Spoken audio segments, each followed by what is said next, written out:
Friends, நான் இன்றைக்கி உங்களுக்கு தக்காளி சட்னி எப்படி செய்கிறதுன்னு சொல்கிறேன். வாங்க வீடியோக்குள்ளே போகலாம். ஃபஸ்ட்டு நீங்கள் ஒரு கடாயில் ஆயில் விட்டுக்குங்க.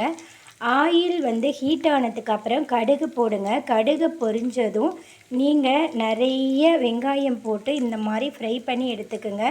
சின்ன வெங்காயம் வேணாலும் போட்டுக்கலாம், பெரிய வெங்காயம் வேணாலும் போட்டுக்கலாம். நீங்கள் எந்த வெங்காயம் வேணாலும் கொஞ்சம் அதிகமாக எடுத்துக்குங்க. அப்போ தான் இந்த கிரேவி நல்லாயிருக்கும். இந்த தக்காளி சட்னி ரொம்ப நல்லாயிருக்கும்.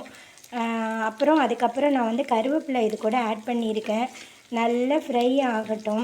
அதுக்கப்புறம் நீங்கள் என்ன பண்ணுறீங்கன்னா, ஒரு 5 அல்லது 6 தக்காளி எடுத்து கட் பண்ணி நைஸாக மிக்சியில் போட்டு அரைச்சி எடுத்துக்கோங்க.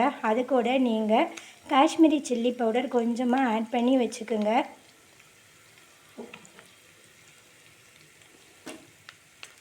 இங்கே பாருங்கள், நான் தக்காளி, காஷ்மீரி சில்லி பவுடர் எல்லாத்தையும் சேர்த்து மிக்ஸ் பண்ணி வச்சுருக்கேன். இதை இப்போ நான் இந்த வெங்காயத்தை கூட சேர்க்க போகிறேன்.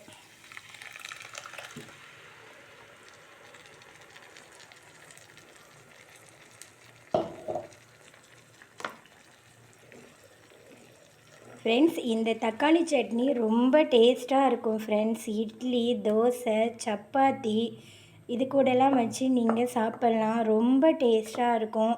நீங்கள் அதிக நேரம் அப்படியே வச்சுருந்தீங்கன்னா கொஞ்சம் சுண்டி வரும். நீங்கள் தொக்கு போல் கூட இதை யூஸ் பண்ணிக்கலாம். தயிர் சாதத்துக்கும் இது ரொம்ப நல்லா இருக்கும்.